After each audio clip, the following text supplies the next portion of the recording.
Here we are reading Gabby, and this is by Stephen Cosgrove. It's another Serendipity book. Like a warm woolen blanket, nighttime wrapped itself about the trees and the forest of your mind. As the morning sun raised its sleepy head over the mountains and the surrounding meadows, the blanket got thinner and thinner, and the animals of night slipped from your sight and quietly went off to bed. There it is. Okay. The creatures of light and sight began browsing in the meadows, searching for food. Their mouths opened in early morning yawns. All the creatures, that is, except little bundles of fuzzy fur called furry eyefuls. The furries still slept in small little groups in the gnarls and roots of the trees. So look there. See the furries? These are the furries. Look, there's a fawn. The shafts of morning light crept across the stumps and bumps and slowly warmed the furry eyefuls to a new and exciting day. They stretched and yawned and quietly began to file down to the pond at the edge of the forest looking for beautiful things. There they are. See them yawning? They're starting to wake up. Quietly, that is, except for one little brown-eyed furry called Gabby.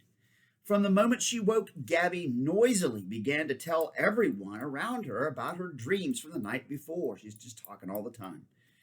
You see, I fell asleep, and then I started to dream and dream, she chattered. There's Gabby.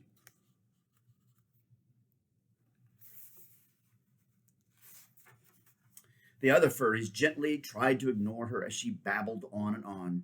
I must have fallen asleep really quickly. You know, right after dark, it seemed like I hadn't slept at all when I started dreaming, and it wasn't one of your normal dreams, but a real special dream like I always have.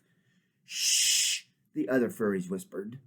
She looked around in total amazement and asked, Why? You mean you don't want to hear about my dreams? No, said one of the furries as he took her off to the side of the trail. We're going to the pond at the edge of the forest. It's here that we wish to see the great swans of dawn before they lift their wings and fly away into the morning sky. Oh, she murmured as they continued down the trail. I knew it was something important, or you would have wanted to hear about my beautiful dream. Boy, was it a beautiful dream. Shh, the others whispered in unison. There she goes. Yep, yep, yep, yep, yep. She's called Gabby for a reason. They walked on just a little farther until they came to the pond at the edge of the forest. There, in the morning mist that danced upon the water, they waited. Each furry eyeful hid behind clumps of cattails and water lilies, their eyes open wide in wonder.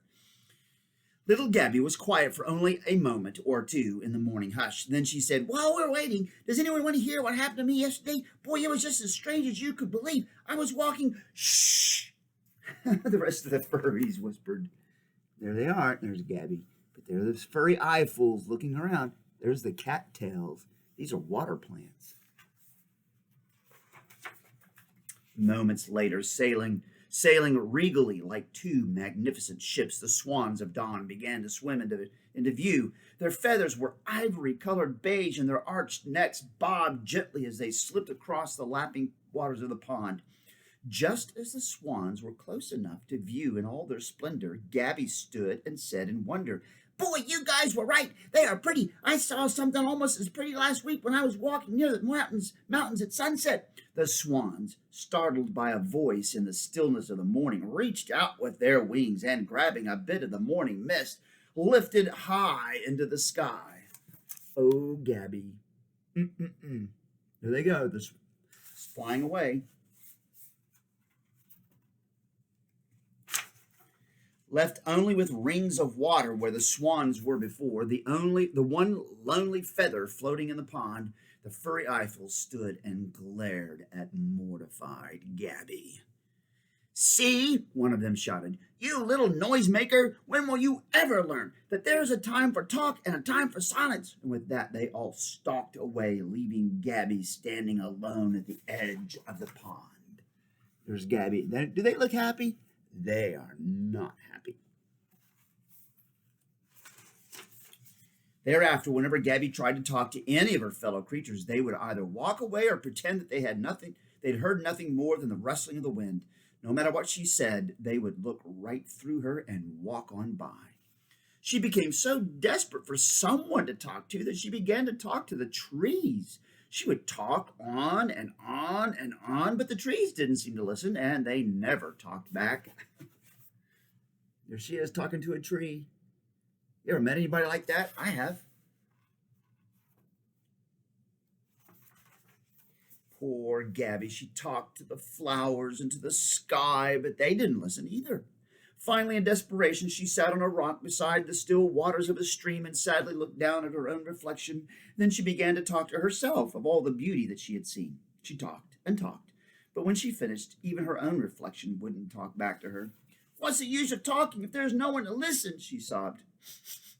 Large crystal tears dripped down her cheeks and plopped into the water, and with each drop her reflection in the pond was pushed farther and farther away until it seemed that even her own shadow had deserted her. There she is crying. See the tears? Can you see them right there? Those tears? And they're plopping in the water, see? Plop, plop, plop. Her sobs were interrupted by a soft slithering noise behind her. She turned quickly to see what it was. There, wrapped around the stem of a wild red rose, was the most beautiful snake she had ever seen. "I sense that there is someone there," said the snake in a soft, whispery hiss. "Won't you speak so that I might know where you are?"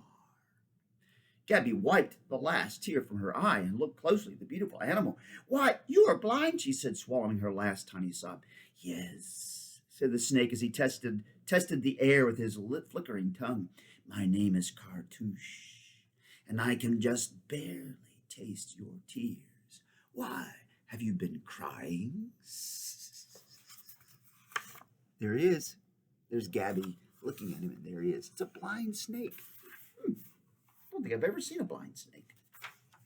For the first time in her life, Gabby wasn't eager to tell her story, but in a slow, halting voice, she told the snake what had happened to her. When she finished, Cartouche paused a moment to savor the rich smell of the rose.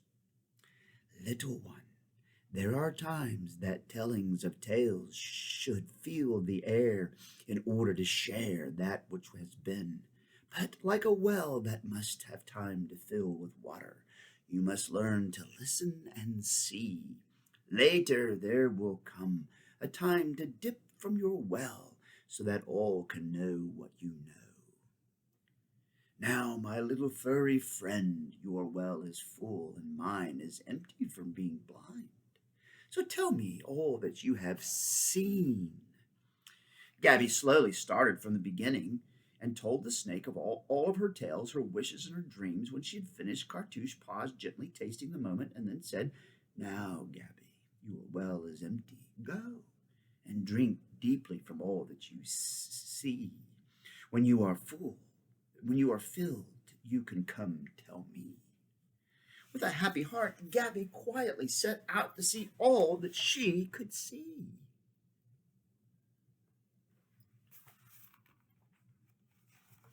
Thereafter, Gabby saw everything that she could see and listened to all that she could hear. Then she would rush back to tell Cartouche of the world around her. And sometimes, when the time was right, perhaps when watching the flickering firelight with the other furry eyefuls, Gabby would tell a story and then be quiet. There they are. We see what we must see, bright dawn, the sunlights glisten. But sometimes, like Gabby, we must also learn to listen.